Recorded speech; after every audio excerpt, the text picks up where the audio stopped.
What's your thoughts on because it seemed like there's a lot of miscommunication, right? There's like, but it kind of came out that the majority of boxing feel that, Jaron ducked Vergil Ortiz, right? I know he's made Mhm. statements about saying that he wasn't aware of it. He's going to take accountability of being more in tune. So pretty much he's just like, my ultimate goal is to be unified at 147, right? And a lot of people speculate like what fights are going to get you at, how's the business of boxing going to work out for 147? Are you actually going to get the unifications, or is it more beneficial just to move up in weight? You're pretty big at 147 and just, essentially just drop the belt and fight notable names in boxing. What do you think? Do you feel that? I think that's absolutely right. It's like he's towering over these guys. He's a big 47. He's towering over these guys. You know what I'm saying? So listen, go up to 54, and you say you want the Crawford fight. That's a definite way to get it. You beat Vergil Ortiz. Now Crawford can't duck you. It's like now the fans gonna be looking at Crawford like you supposed to be the man. What's up? Like take a chance. It's not like he ain't getting paid. Like it's not stuff like that frustrate me because you got fighters who's not popular because they don't get promoted and they got to take the same chance for $50,000 or $100,000. But you get guys like this who go up, he gonna get a ton of money. He gonna get about 4 or 5 million. And they still like, oh well, you know what? I just don't want to do that because like, why not? You getting paid. It's not like they telling you to do something that's unreasonable. You too big for 47. And there's some great fights that we would love to see you fight at 54 and you getting paid. It's a win-win situation. He says that he wants to take a belt from a champion because he's never, he got it as like a vacancy after We'll go, Crawford's. we'll go up to 54. Well, I mean, essentially, Bud's not gonna fight him, right? Because Bud's probably gonna go to try to get Canelo. No, Uh, but that's definitely not no, gonna I'm happen. playing Devin once Okay. again. Okay, go ahead. So, Okay. so I think the only fight that might actually work out because Fedora's probably gonna work out with Spence, right? So that's what, Hmm. two belts, three belts, right? So the only one there is Bakram, that dude that cooked Tim Zoo and put him in a frying like a egg fryer and just Right. toast him. So you're saying Boots go up, step on that guy? Yeah. I like Yeah. it. I like it. Yeah, I because guess like what? it. That's the old school fighting. And it's like you getting paid, and the fans is going to love that. The fans, if it's about the fans are going to love that fight. And if you want the Crawford fight, you go crush guys like that. See, I'm sick of fighters putting pressure on guys with their mouth. No, put pressure on them with your fist. Go out there and crush guys and say, "Now what's your excuse?" What do you think about your boy Tio out here saying he wants some of that drawn and a smoke? He said I'll go up from 140 to 147. Give me that opportunity. I love it. I love Yeah. it. He taking chances. I love it. That's what boxing is about, taking chances. That's what it's about. It's about taking chances. It's about your legacy. It's about going out there and showing people, listen, I really get busy. I really get busy.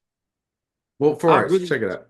So for Tio's sake, it's gonna look great, right? He goes up, fights essentially what people think is the best welterweight, right? And if he hmm has a resume of Lomachenko, Josh Taylor, and Jaron Ennis, like you can't say shit about Tio. Like but in Boots' end, right? How does it look if he doesn't go up in 154 and fight Virgil, but fights a guy at 140, go at 147?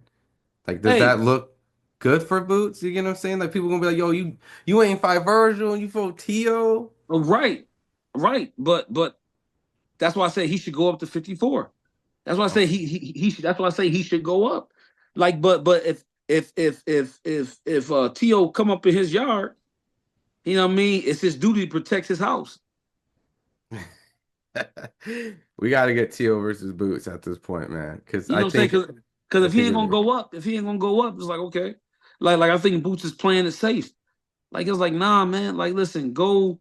You said Bud. You want Bud. Everybody want to see you and Bud. You go up and beat Vergil Ortiz. You got to get Bud next. They're going to make it happen. And I think Bud to give him a shot. Like all right. You think Boots ruined his chance for Bud by just completely? Because Bud's set on the Canelo fight, and who knows what we'll see. That's not. I don't think that's not happening. It's not happening. Not He's, he's happening. he's posted some cryptic stuff on Twitter on some like, I can't wait to show you guys how great I am again this year. Who else is gonna fight to show how great he is? Uh, Boots, Boots. Who do you You know, favor in that fight between Bud and Boots? mm, at 54. You think he'll legitly like years? Let's say he cooks Boots, right? Uh, And 10 years go by. They look at the resume. You think Jaron Ennis is going to be a nice little shiny mark on his resume, or just at the moment people were just like, man, that kid Boots was just he was no disrespect to David Reed, but David Reed was a gold medalist on Tito's resume. Nobody ever bring his ass up. They bring right. up. So I'm saying, like, is he just going to be a David Reed on that I, resume? if he go up to 54, I don't think so. If he go up to 54 and beat Vergil Ortiz, I think he's gonna be. I think he's gonna be gold on Crawford's resume. Like, yo, I think he'd be gold. Like, yo, he beat Vergil Ortiz, who was undefeated, a problem, and Crawford beat him. I think we got to. If that happens, I think Crawford is one of the best to ever touch a pair of gloves. I think he's one of the best ever touch a pair of gloves now with the Earl Spence performance. I think that was phenomenal. That was Mayweather Gotti too. Yeah, yeah. You know what I'm saying? And Top. he do boots like that. Woo. But what if he does Canelo like that? I'm just joking. I'm Uh, not. I mean, I think it would be hard because Canelo is so fucking big. But I'm saying like, and what if he strong. had? Well, what if he had a great performance against Canelo? You think the Canelo is a bigger risk, but a way bigger reward, right? Yeah, So but would you but knock but him if you go after Canelo over Boots? no, I wouldn't knock him, but I just don't see it. I just don't see it. I think Canelo's too big. I think he'll be a little bit too strong, and I think like he won't be able to hurt Canelo. What if his plan is to box him? You think you can box? You think a guy of that size and stature can box Canelo off him? Not for 12 rounds. Respect, respect. Well, look, Lonnie, I think we touched a whole bunch of topics. We got across the board. I'm looking forward to do a lot more when the years Yeah, come up. Um, where can they follow you on social media if they want to get a little bit more? Lonnie B the champ on Instagram, Lonnie B 168 at Snapchat, and Lionel Lonnie B Thompson on Facebook. Thank all you guys, all the fans that hate me. I love y'all too. 2025 is a big year for me. I believe I'm back on the scene, and I want some of the big fights, man. I want some of the big fights so I can show people it's like that. It's like that over here. It's like that. I feel like Ali. I feel like Ali. I stood for something right, and they took me out the game for 5 years.